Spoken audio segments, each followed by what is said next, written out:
খুলেন বাইজিদ বোস্তামের কিতাব, পড়েন, ওটা মোতালা করেন।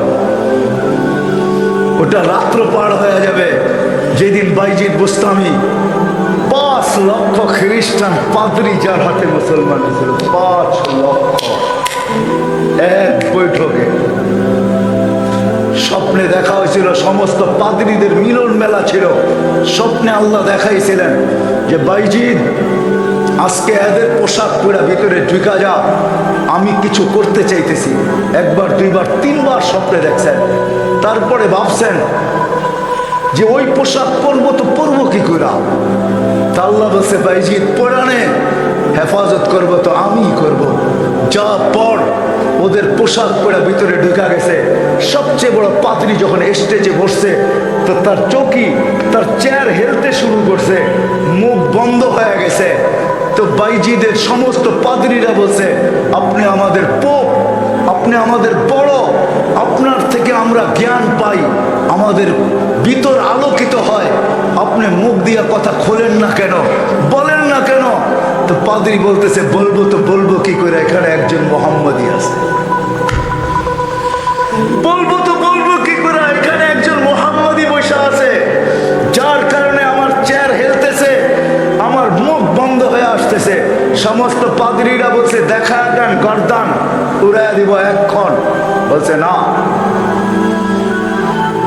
জুলুম আসছে বিদায় এটা কোনো দোষণীয় না, এই জন্য গর্দান উড়াইয়া দিবে এটা হয় না। আমি একে পরীক্ষা করব, যদি এ পাশ করে তাহলে ছেড়া দিব, আর যদি পাশ না করে তাহলে আর গর্দান উড়াইয়া দিব। 62টা প্রশ্ন করছিলেন, 62টা। কয়টা কয়টা কয়টা 62টা বলার সময় আমার কাছে নাই, একটা বললাম 62টার ভিতরে। বলছিল কুকুর ঘেউঘের ভিতরে কি বলে। 62টা যখন পুরা বলা দিছেন তো জিজ্ঞাসা করছে আমি সত্য বলছি। তো পাদ্রী বলতেছিল সাদাক্তাতি, সত্য বলছ। বলে তুমি 62টি প্রশ্ন করছো, আমি একটার জবাব, প্রত্যেকটার জবাব দিছি, আমি তোমাকে একটা প্রশ্ন করব, জবাব দিবে? বলে বড় বড় প্রশ্ন। বলে আকাশ আর জান্নাতের চাবি কি? আকাশ আর জান্নাতের চাবি কি? বড় পাদ্রী চুপ হয়ে বসে গেছে। 5 লক্ষ পাদ্রী ধরছে যে 62টার জবাব দিছে, আপনি একটার জবাব দিবেন না তো দিবেন না কেন? বলছে আমি জবাব জানি, দিলে তোমরা আমাকে মানবে না, মানবে এটা আগে বলো। বলছে অবশ্যই আপনি আমাদের বড় পোপ, যা বলবেন আজকে তাই মানবো। বলে জান্নাত আর আকাশের চাবি হলো লা ইলাহা ইল্লাল্লাহ মুহাম্মাদুর রাসূলুল্লাহ। 5 লক্ষ একবারে মুসলমান হয়েছে। ওই বাইজিদ বুস্তামি রহমতুল্লাহ। হায় হায়, আবু হানিফার জানাজা দেখা 90,000 খ্রিস্টান মুসলমান হয়েছে। জানাজা দেখা, মুর্দা দেখা। ইমাম তাইমিয়ার জানাজা দেখা 50,000 খ্রিস্টান মুসলমান হয়েছে। আহমদ ইবনে হাম্বল রহমতুল্লাহ জানাজা দেখা 60,000 খ্রিস্টান মুসলমান হয়েছে। শুধু শুধু আহমদ ইবনে হাম্বল রহমতুল্লাহ বলেন নাই আমাদের জানাজা আমাদের সততার প্রমাণ। আমাদের সততার প্রমাণ হলো যে আমরা যে সত্য, এটার প্রমাণ হলো আমাদের জানাজা।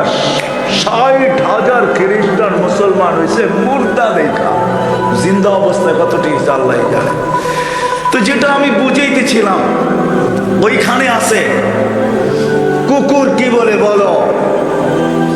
প্রথম শুরু করছে 1 বলো যেটার 2 নাই, 2 বলো যেটার 3 নাই, 3 বলো যেটার 4 নাই, 4 বলো যেটার 5 নাই, 5 বলো যেটার 6 নাই, 6 বলো যেটার 7 নাই।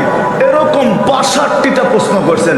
62টা প্রশ্নের জবাব দিচ্ছেন বাইজিদ বুস্তামি রহমতুল্লাহ আলাইহি। আর বাইজিদ এমনি হয় নাই, ওনার আব্বা ছিলেন না।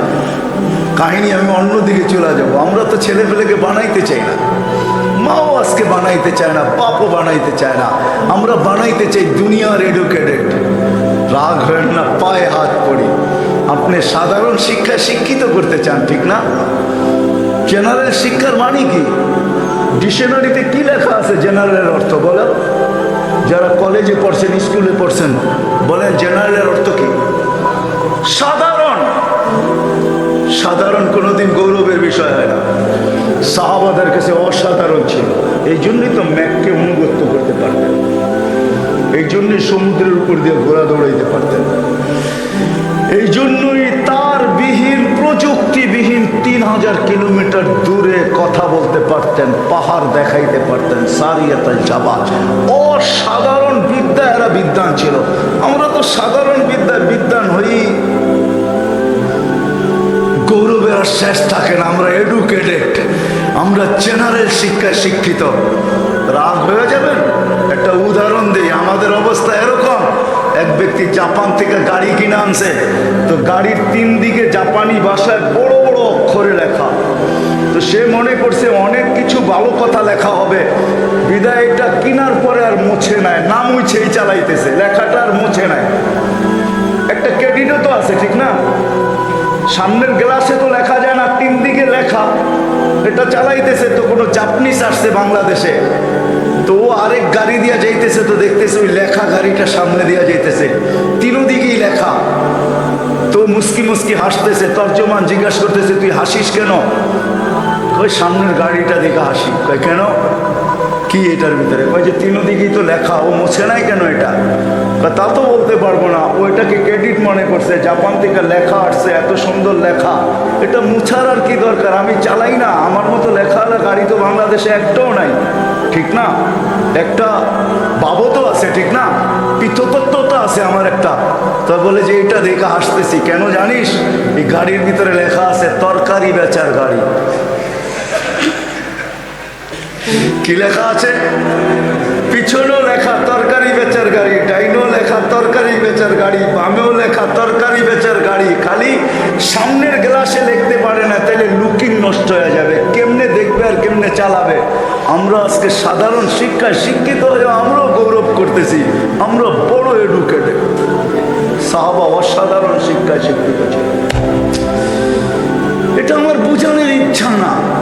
বাইজিদ বুস্তামি রহমতুল্লাহ আলাইহ মার কোরবানির কারণে উনি বাইজিদ হয়েছেন। ওই কাহিনীর দিকে নিয়ে যেতে চাই না আপনাদেরকে, আমার হাতেও সময় নাই যে আমি ওই দিকে নিয়ে যাব।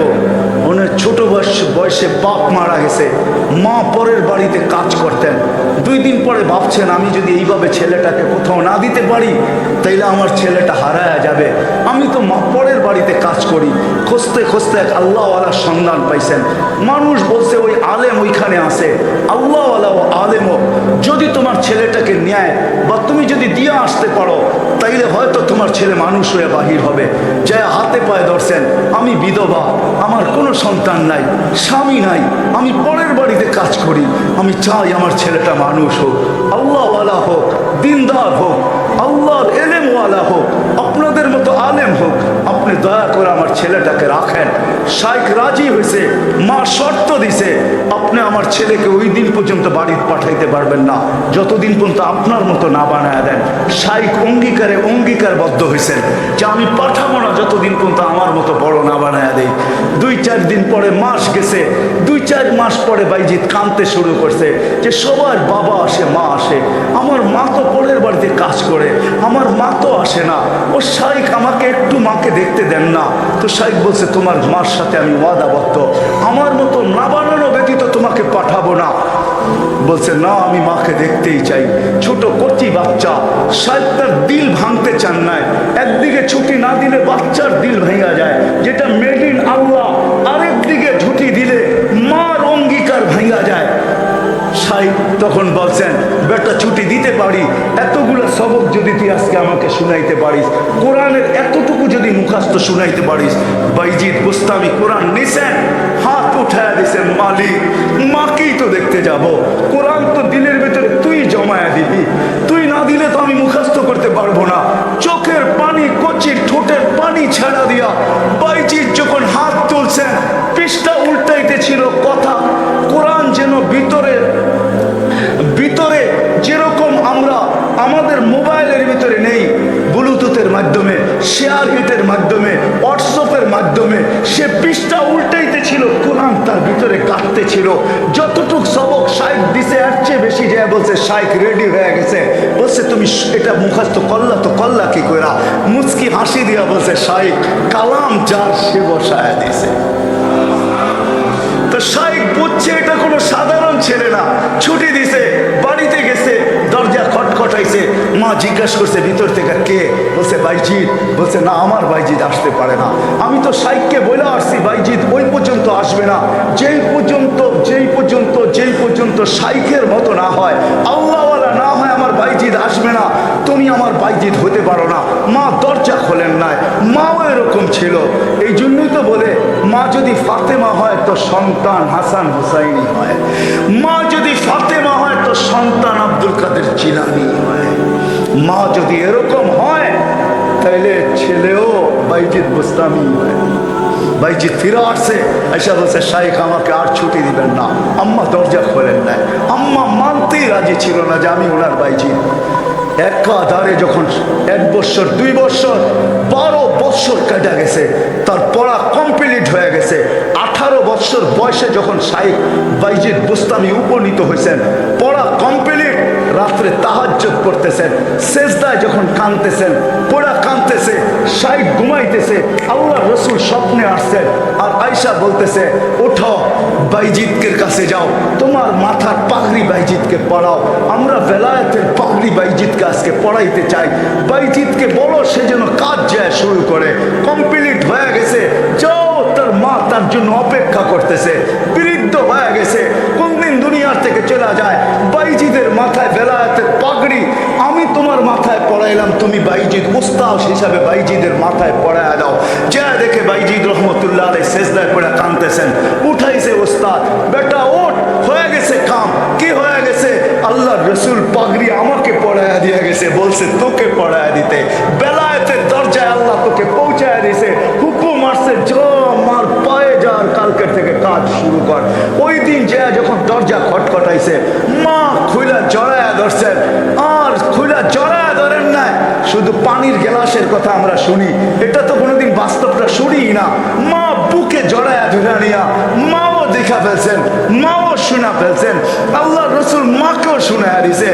মা বুকে জড়ায়া ধরে বলছে আল্লাহ যেটুক পৌঁছাইছ বাকিটুক আমার দোয়ার দ্বারা পৌঁছায় দেয়। ওই দিন থেকে বাপ বাইজিৎ অলিকুল শিরোমণি হয়ে গেছে। মা হাত তুলছেন। তো বাইজিৎ বুস্তামি রহমতুল্লাহ আলাইহির জীবনীর থেকে আমি বাহির হয়ে গেছি। ওনার জীবনী পড়া দেখেন, কুকুর পর্যন্ত আমাদেরকে সতর্ক করে চলে যেতে হবে, থাকা যাবে না, কেউ থাকবে না। হয় হয় আমরা যাত্রী, যাত্রা আমাদের চলমান।